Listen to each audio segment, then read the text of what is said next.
خیر ما ضعیف هستیم یا نه که قوی هستیم؟ بگوی ما قوی هستیم. ضعیف کسی است که از مرگ میترسه. ضعیف کسی است که محبت دنیا را خوش داره. ضعیف کسی است که 4 روز زندگی با اولاد خود خوش داره.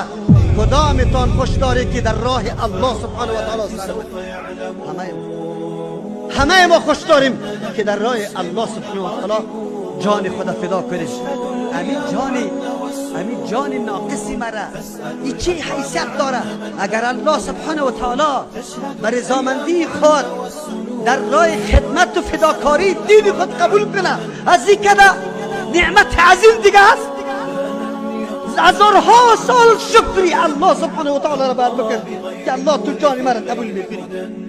لن ننطفي أبدا لن ننتهي أبدا إنا كبرق في السماء جاء ملتهب